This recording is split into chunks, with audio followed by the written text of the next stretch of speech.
Tonight's rant touches on aspects of fascism, totalitarianism, corruption, megalomania, and hubris. And no, it is not about working in a call center or for Walmart. It's also the second movie in a row featuring John Hurt.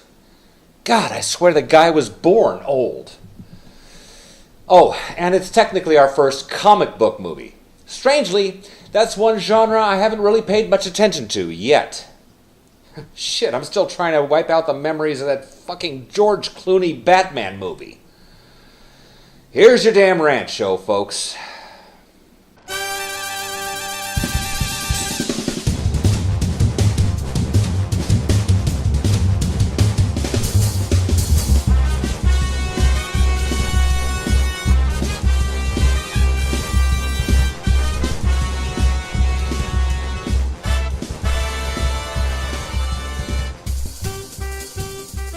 Greetings, and welcome to Film Rants, that most vexing of vicious cinematic vitriol visited upon the very vox populi who so vacantly violate their own senses with vacuous video vichyssoise. I am your verbose vaudevillian, E. Adam Thomas, and tonight I vivisect the veneer of virtuosity known as V for Vendetta. What, you think you can do better? Fuck you.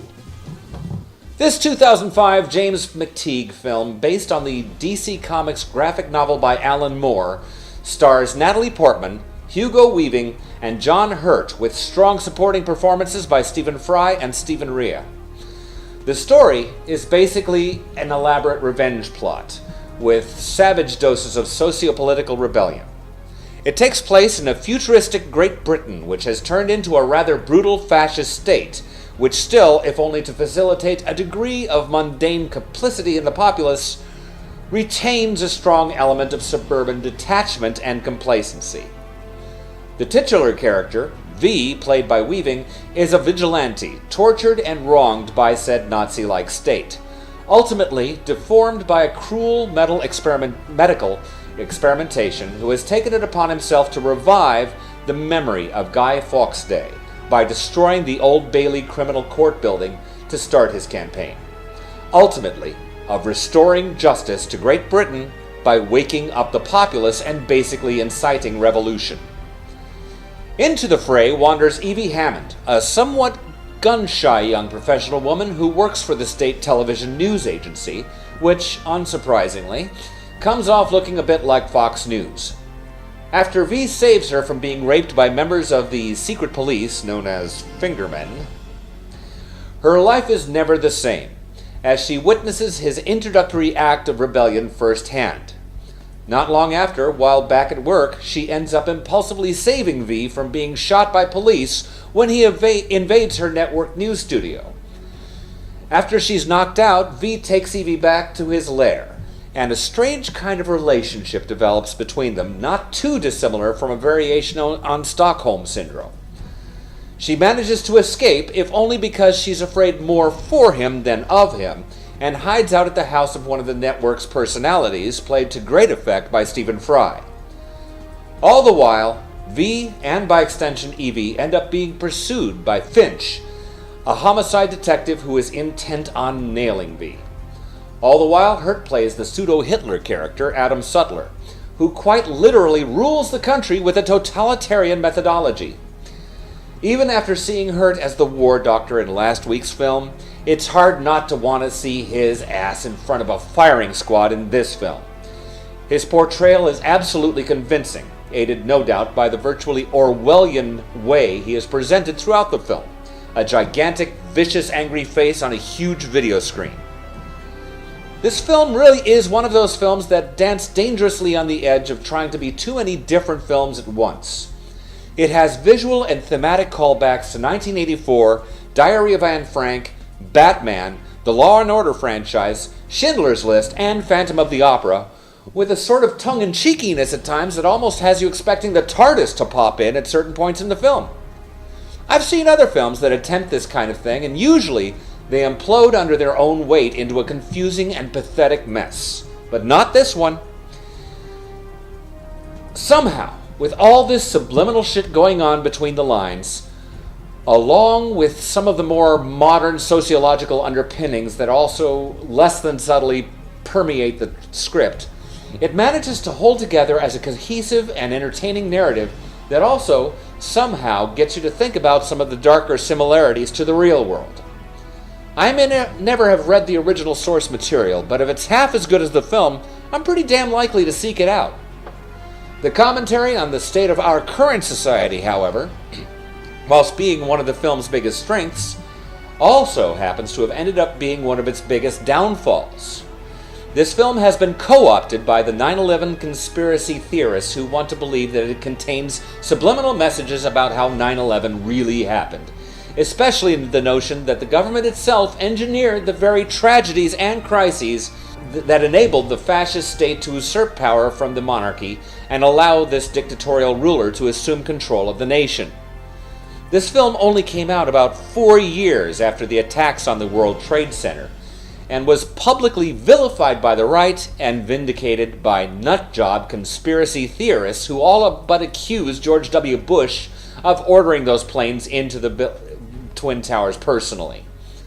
The scene where Finch puts together all the St. Mary's virus and other incidents as being covert actions by the ruling body draws a lot of parallels to these 9/11 theories.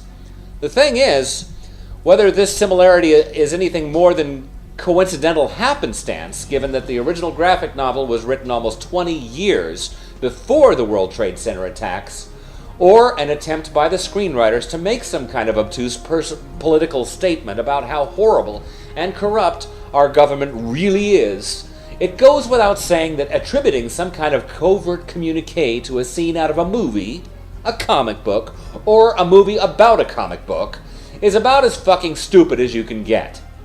Seriously, it's a movie! Even if the screenwriters did have some sort of agenda. Now, I'm not going to sit here like some kind of moron and declare that movies don't contain subliminal thoughts or ideas.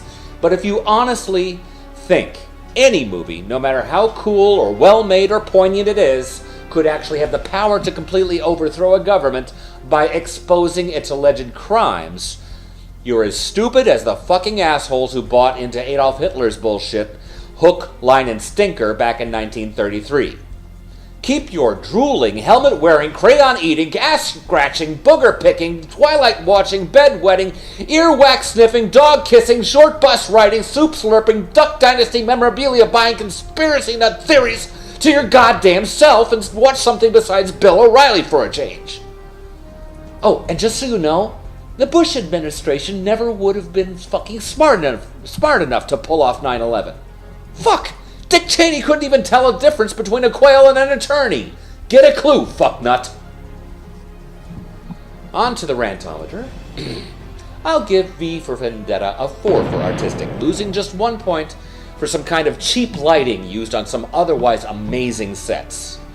Coolness warrants a strong 4 as well, and originality gets a 5. Suckitude gets nicked with a 1 razor blade because Natalie Portman, while turning in a pretty competent performance overall, really doesn't seem to know how to transition her character effectively from one emotional state to the next.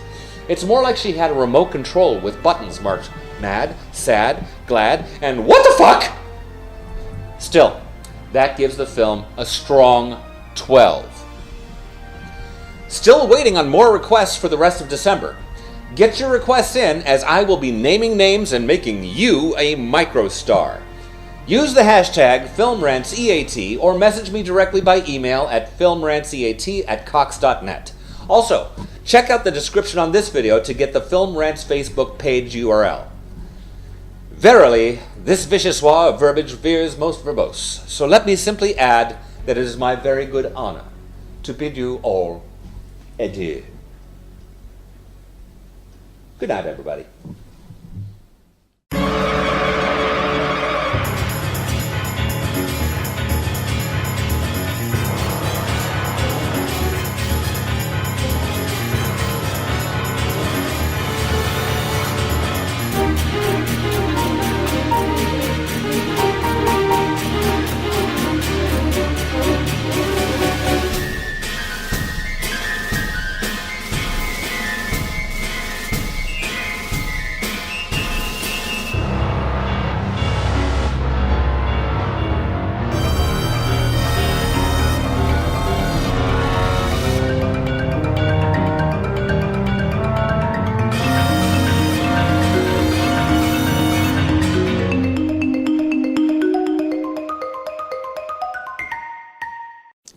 Angry Men Reviews.